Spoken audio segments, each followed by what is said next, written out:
Hey there, in today's video I am showing you the 5 different ways that I typically prep my pages or canvas or art journal or paper before I get started painting. It's for putting a ground down or a barrier so that the paint reacts differently than it would if it was a unprimed surface. So anyway, without, I kind of explain it and talk you through it in the video. I just wanted to show you some ideas and give you some tips on ways so that if you're having difficulty with your paper absorbing or your paint not moving around as nicely as you like, maybe one of these tips will help. So anyway, without further ado, let's get started.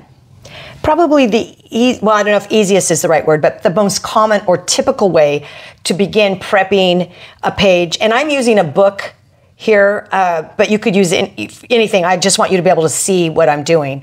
So is to use white gesso. You can buy it in almost any brand. I have kind of an inexpensive brand here, and basically all it's doing is prepping the page, and you can use a palette knife to put this on, a catalyst wedge, a color shaper, whatever you want.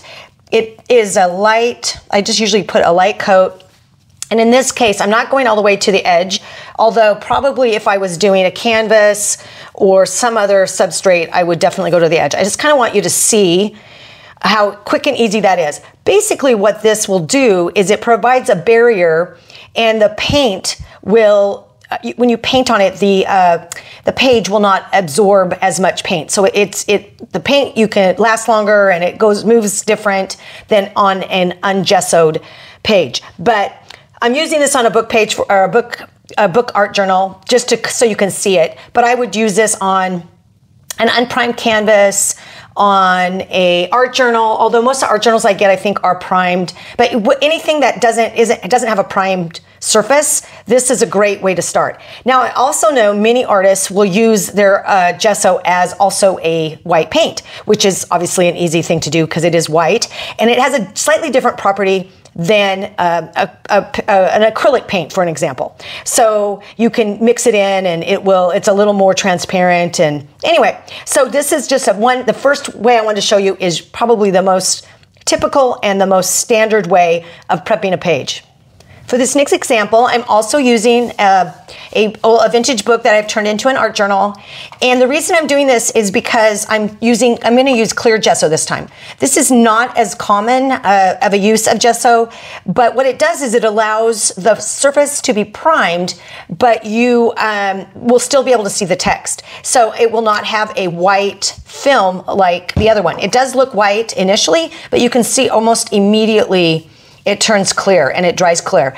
I will say I like the Liquitex the best, and I think it's a little more expensive than well, I know it is more expensive than the white, but as you can see, it will give you a clear surface to work on, so your text will really show through if that is something you want. Or if you have, sometimes I've also used the clear gesso if my art journal pages are sticking together. Sometimes I put this is just another tip, I will put a coat of the clear gesso over it, and because it feels a little grittier, it doesn't have a tendency the pages do not stick together, the same as with the acrylic paint. So, okay, that is the second way I prep my pages. Another way I prep my pages is to apply a texture medium, and in this case I have modeling paste. And I don't do this one as much as the other two. This is probably the third favorite way, in terms of those, applying something like this. But it gives immediate texture, which is something that I really like. And then sometimes what I do, and you can see if you get it thin enough, you can still see the text underneath.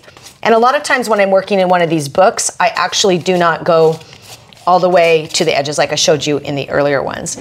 So after I get it on, what I do sometimes, and there's all kinds of texture pastes, and I've made a video about that, and I can link that below.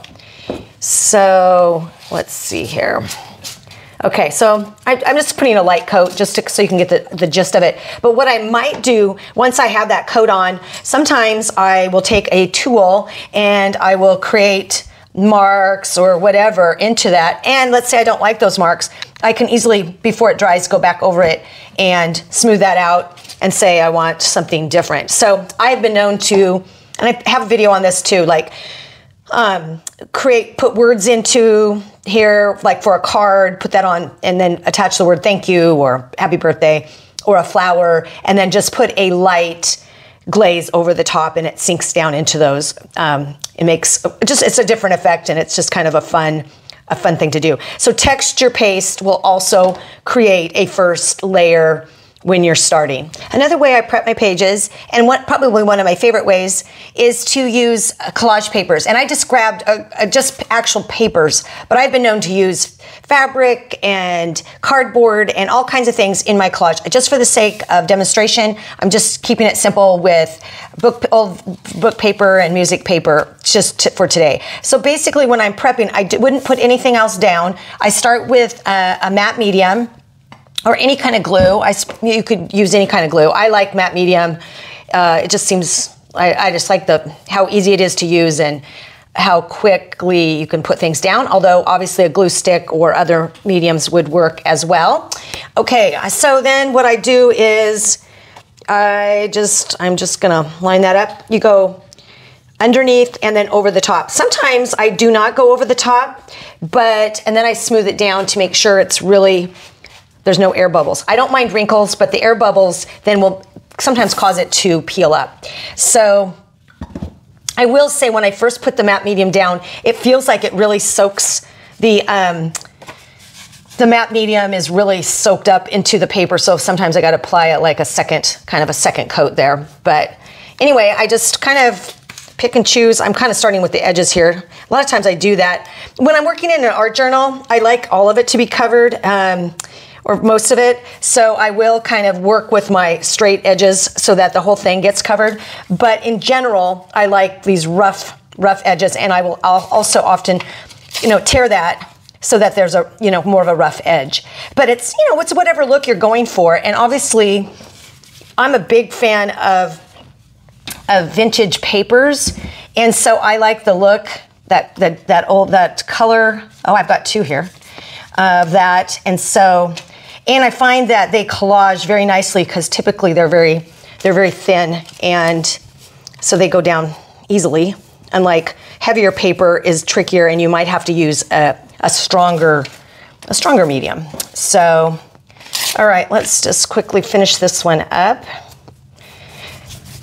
But this is just great because it provides a place for your paint. So then right out of the gate, you have some kind of texture. Even if I paint over this entire thing, which often I do, I often will not end up seeing much of it. But the thing I like is that there ends up being this just really cool ridges and texture. And I think because I didn't go to art school or anything, I struggle with if it's a smooth surface, then I feel like, oh, it should be, I know this is going to sound funny, but I feel like it should be perfect, or things should look perfect. And in this way, there's no way it can ever look perfect or be perfect because you're already right out of the gate starting with a surface that is, bumpy. And so you have so much freedom in that. At least for me, there's a lot of freedom. And of course, I love it when I end up with a little bit of the text coming through because it makes me really happy because I like that look. And so the beautiful thing is we all get to decide. We all get to say, this is something that I like. This is a part of, I like these colors. I like the brown patina, whatever it happens to be, you get to decide. And I think that's the fun thing about making art. But once again, how quick was that? In your art journal, you already have a background. Now you get to decide. I can paint over the whole thing, and then I have these bumps and ridges, and it's just a great way to start. And it's using up maybe some scrap paper that you have, and it doesn't have to be book paper. It can be any paper that you have. For the sake of demonstration, I just wanted to show you often my go-to. So this last way I'm going to show you is one of the ways that, probably the most common ways that I prep my page. This is some leftover paint from another project. I saved it because I wanted to show you guys. Basically, all I would do is I take the paint and sometimes I just, scratch into it. I'm trying to get all the paint. There's some on the edges, like this. Sometimes I will take it and, you know, mix it into a color I like. Let's just do this. And then I paint more deliberate. You know, it might be some kind of square or an outline or something like that. So then when I come back, I have a page that has paint down on it, and it's, in my opinion, already prepped and ready to go, and then I can just start from there. So it could be that by creating something like this, it gives me an opportunity to already, you know, just respond to what's down there. Whereas when it's white, I'm not really sure. And honestly, I would not normally paint squares, but you know, you just kind of do what happens right at the moment. And right now, this is what's coming to me. So it's easy to paint a shape like this, or a circle, or whatever it is that you happen to be, or to scratch into it like I did over here, which maybe with some of this other paint, I'll just kind of scratch in, and you can end up with some pretty cool stuff just by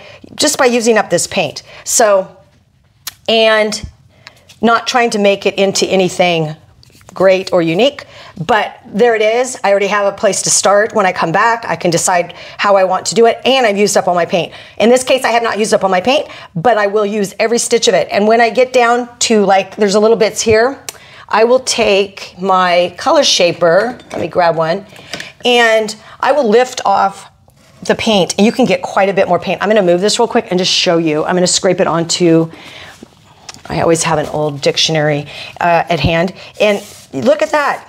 Now I have the base for collage paper, or I can turn this into a card, or whatever it is that I want to do. But you'd think, oh, there's no more paint left on here. But these color shapers, wow, they get the paint off of your palette. And so, you know, no paint goes left unused, and you feel like you can use every stitch of it. That's what these color shapers are really great for, on top of a whole bunch of other things.